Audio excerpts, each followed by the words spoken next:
Hey guys, been a minute. I know you're asking yourself, why am I looking at a freezer? Well, as some of you may know, we have an Airbnb, and that Airbnb requires a bag of ice every day, or that's part of the deal that we provide, and that costs us $3.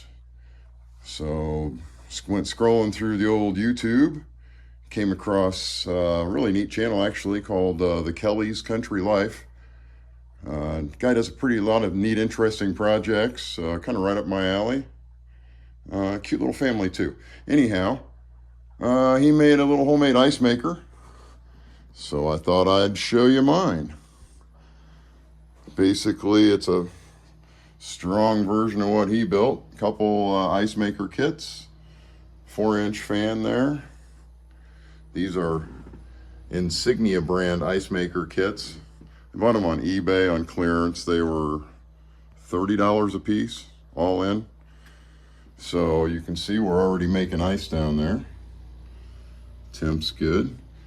Got that. That's a 1.9 watt fan. Anyhow, I calculated that. It's going to cost me less than $3 to run that full time all year.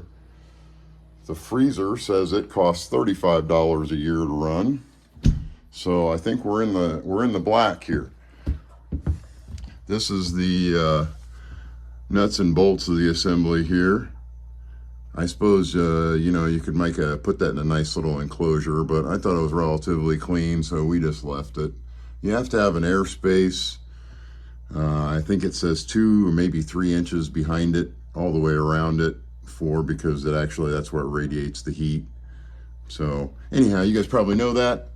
As you can see here, that wire there going down, I tapped power from the main supply of the unit.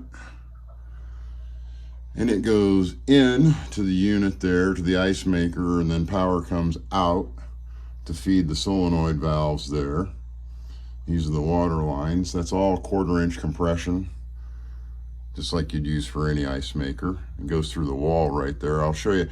We're fortunate here in this location to have the water heater right on the other side there, so I'll show you what we did there. Right in here you can see water heater. All right, so here's the cold side right there. I don't know, I hope you can see that. There's not much light in here, but you can see I just tapped a 1/2-inch line, ball valve just for safety in case there's ever an issue, and then 1/4-inch compression adapter to the stainless steel line. It wraps around behind the water heater, comes out. I'll slow down so you can see it down there, and goes through the wall. So pretty straightforward. Show you the inside again just for giggles. That's all PVC lumber, solid PVC. It's all screwed together, but there's no screws into the cabinet itself. You can see here, these are the penetrations for the water supply lines and the electrical. And then I used 3M high bond VHB tape, so you can actually lift the unit up by this frame. Thought that was better than drilling through the cabinet. Again, I think that was the second iteration on Kelley's Country Life. Anyhow, really appreciate those guys. I'd never thought this up by myself, so honestly, hope you guys build one of these. It's a great idea. Who couldn't use more ice, right? Cold drinks, happy friends. Good luck, guys. Peace out.